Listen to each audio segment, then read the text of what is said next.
देखो एक पोस्टर में क्या क्या है, पूरा brain, heart, lungs, liver, kidney, ये पूरा 5 ఐటమ్ है ना. ये पूरा ఈ ఐటమ్స్ అన్ని ఇవన్నీ చాలా లక్షల్లో ఖరీదైనవి. ఎందుకు అంటే వాటి ఒకసారి దెబ్బ తగిలితే, వాటికి ఇబ్బంది కలిగితే వాటిని రిపేర్ చేయడానికి ప్రభుత్వ ఆసుపత్రిలో పూర్తి స్థాయిలో మనకు వెసులుబాటు లేదు. వాటిని కాపాడుకోవడమే మన బాధ్యత. రెండోది, ఒకవేళ పొరపాటున కూడా వాటి డ్యామేజ్ అయితే కిడ్నీ ఓ 50 లక్షలు, హార్ట్ ఓ 20 లక్షలు, లివర్ ఇంకో 50 లక్షలు, మన ఆస్తులు అమ్ముకున్నా కూడా వాటిని సక్రమంగా పనిచేసేటట్టు లేదు. సపోజ్ కొద్దిమందికి కిడ్నీ ఫెయిల్ అవుతుంది, వాటికి డయాలసిస్ చేయాల్సి వస్తుంది. ఆ డయాలసిస్ చేయాలంటే ఒకసారి గవర్నమెంట్ హాస్పిటల్కి వెళ్ళి డయాలసిస్ ఎలా ఉంటుందో చూడండి. తొడ భాగం నుంచి వాళ్ళకు బ్లడ్ రిఫ్రెష్ చేస్తుంటుంది. ఆ బ్లడ్ చేసే ప్రయత్నంలో విపరీతమైన సఫర్ అవుతాడు మనిషి. పూర్తిగా గుంజుకుపోయి అన్నం తినకుండా నానా ఇబ్బందులు పడి హాస్పిటల్లో తిరుగుతుంటారు. ఒక మనిషి, పెద్ద మనిషి, కుటుంబంలో సంపాదించే వ్యక్తి హాస్పిటల్లో తిరుగుతుంటే వాళ్ళ భార్య వాళ్ళందరికీ వంట చేయడానికి పనికి వస్తుంది. ఆమె కూడా ఏదైనా పని మానేయాలి, పిల్లలు చదువు మానేయాలి, వచ్చే ఆదాయం ఆగిపోయి అప్పుల పాలై రోడ్డున పడే పరిస్థితి వస్తుంది. అలాంటి పరిస్థితి రావద్దు అంటే మీకు అన్నిటికీ ఖాళీగా ఉంటుంది. ఖాళీగా పోలీసులు చూస్తూ ఊరుకోము, 100% కేసులు రిజిస్టర్ చేసి జైలు పంపిస్తాము. రెండోది, ఈ డ్రగ్స్ విషయంలో, ఈ కల్తీ కళ్ళు విషయంలో ఎవరన్నా ఇన్వాల్వ్ అయితే, నాటుసరా కుటుంబం లాంటి ఇన్వాల్వ్ అయితే narcotic bureau, police, excise police కొరడా తెలిపిస్తుంది. 100% ప్రభుత్వం దీని మీద తీవ్రంగా కృషి చేస్తుంది కంట్రోల్ చేయాలని.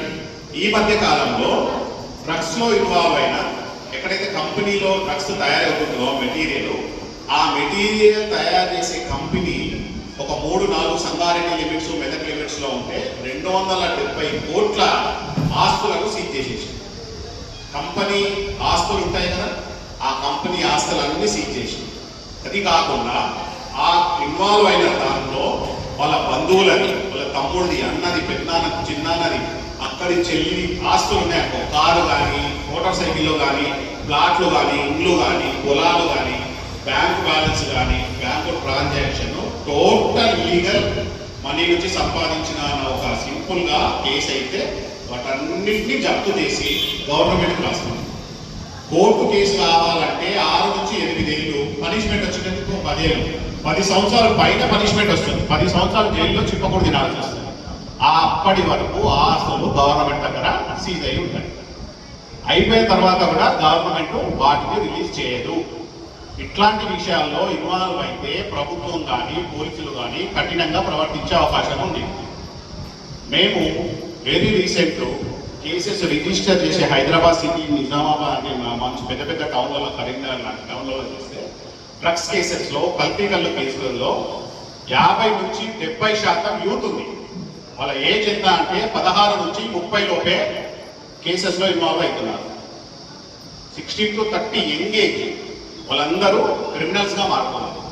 సో చాలా మందికి ఊళ్ళల్లో చదువుకునే దగ్గర చెప్పడం పోవచ్చు, వాళ్ళకి తెలియకో ఇలాంటి జరుగుతుంది అన్న ఉద్దేశంతో మేము ఒక అవగాహన కార్యక్రమాలు ఊరూరా చేస్తున్నాం. ఈరోజు నిజామాబాద్ జిల్లాలో నాలాంటి ఇన్స్పెక్టర్లు 18 మంది, ఒక 16 మంది ఏసీపీలు, 2 అడిషనల్ ఎస్పీలు ప్రతి విలేజ్ ప్రజలను మేల్కొల్పే ఉద్దేశంతో, వాళ్ళకు నచ్చ చెప్పాలన్న కారణంతో, ఏ ఉద్దేశంతో ఇదంతా జరుగుతుందో వాళ్ళకు వివరించాలన్న ఉద్దేశంతో ఇప్పటిదాకా 8 గ్రామాలు కూడా పర్యటించి వస్తున్నాం. ఇప్పుడు నవీపేట గ్రామంలో పెట్టేది ఏంటంటే, నవీపేటలో ఎన్ని కల్లిపట్టులు ఉన్నాయి మీరు ఈవినింగ్ వెళ్ళి చూడండి, కిటకిటకిట లాడిపోతారు. నో ఇమీడియట్గా దొరకదు మనకు. Full rush. Cinema theatre, stadium, cricket stadium లాగా అది కూడా చాలా గ్రీన్ బిజినెస్ అన్నది. సో వాళ్ళు చెప్తున్నాం కదా, అది యాక్చువల్గా న్యాచురల్గా వచ్చే కళ్ళు కాకుండా అడల్టరీ ఫామ్లో ఒక కల్తీ ద్వారా జరుగుతున్నది. అది మన బాడీ మీద 100% దుష్ప్రభావం చూపిస్తుంది. మీ ఫ్రెండ్స్ కానీ, మీ రిలేటివ్స్ కానీ, మీ అన్నదమ్ములు కానీ, మీ తల్లిదండ్రులు కానీ, మీ తమ్ముడు, అన్న ఎవ్వరు ఉన్నా కూడా వాటి జోలిన వెళ్ళకుండా కట్టడి చేయాలి. ఒకవేళ మీకు అలవాటు సిఐ గారు నాగపట్నం హైదరాబాద్ నుంచి స్పెషల్గా ఈ కల్తీకాల గురించి రిలేటివ్స్ కానీ మీ అన్నదమ్ములు కానీ మీ తల్లిదండ్రులు కానీ మీ తమ్ముడు అన్న ఎవ్వరు ఉన్నా కూడా వాటి జోలిన వెళ్ళకుండా కట్టడి చేయాలి. ఒకవేళ మీకు అలవాటు సిఐ గారు నాగపట్నం హైదరాబాద్ నుంచి స్పెషల్గా ఈ కల్తీకాల గురించి మధుపాతాల మీద అవగాహన కల్పించడానికి రావడం జరిగింది. Thank you sir. అందరికీ గ్రామ పెద్ద మనుషులకు తర్వాత యూత్ అందరికీ గుడ్.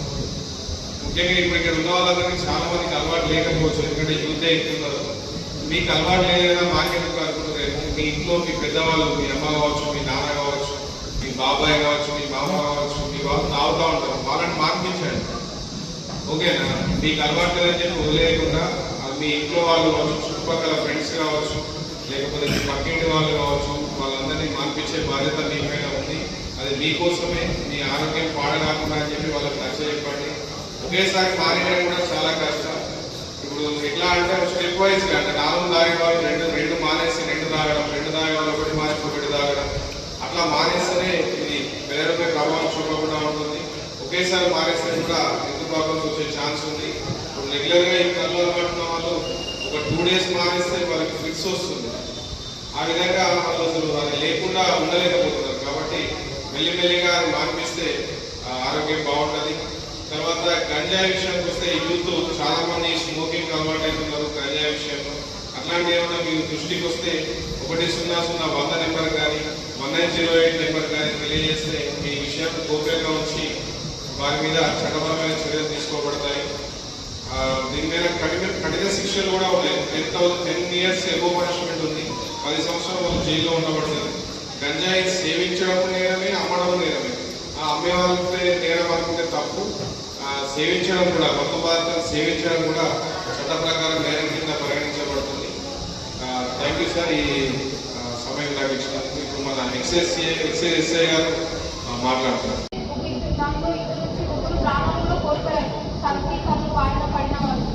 సో మనం ఏ విషయంలోనూ కల్తీని యాక్సెప్ట్ చేయము. మీ ఇంట్లో వచ్చే పాలు కల్తీ వస్తున్నాయంటే మీ ఊళ్ళో గొడవ పెడతారా లేదా పాలు పడతారు? మరి అట్లాంటిది అంత చిన్నదానికి మీరు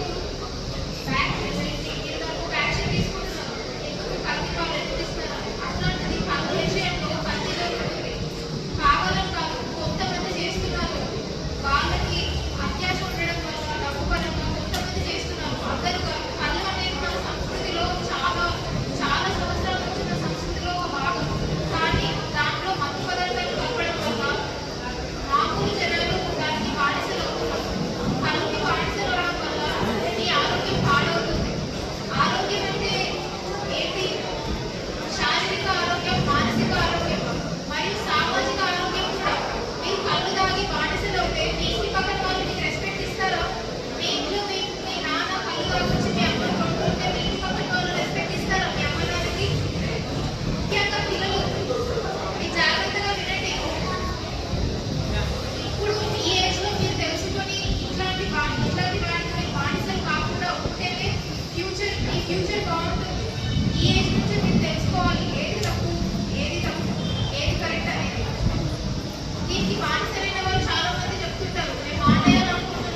ప్రాంతంలో మన నలుగురు ప్రాంతంలో గంజాయి తాగడము అమ్మడము పెద్ద మొత్తంలో జరుగుతుంది.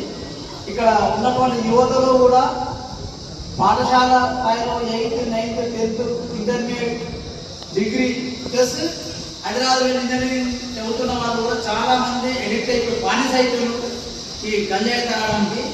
వాళ్ళని చూసి గుర్తుపట్టడం కూడా చాలా సులువు. నేను తాగుతారా తాగనని అనుకుంటారు, కానీ ఇక్కడ వచ్చిన వాళ్ళలో కూడా ఒక 3-4 ఫేసెస్ నేను ఇప్పుడు 100% నేను చెప్పగలుగుతాను. ఇక్కడ హాజరైన వాళ్ళలో కూడా ఎవరు తాగుతారు అన్నది నేను చూసి నేను గుర్తుపట్టగలుగుతాను ఖచ్చితంగా. మీ ఫేసు, మీ పనులు చూసి మేము ఐడెంటిఫై చేయగలుగుతాం. కాబట్టి ముఖ్యంగా మన బాబు ముఖ్యంగా నేను చెప్పేది ఏమంటే, మన యొక్క ఎన్ని లక్షలున్నా కోట్లున్నా మన ఆరోగ్యం ముఖ్యం. ముఖ్యమైన అవయవాలు ఏమంటే ముందు మనం హార్ట్, లంగ్స్, లివర్ అని మనం కిడ్నీ అని ఏ విధంగా చెప్పాము. ఫస్ట్ వాటిపైన ఎఫెక్ట్ అయిపోయి మన జీవితంలో మనం ఎందుకు పనికి రాకుండా కూడా జరుగుతుంది.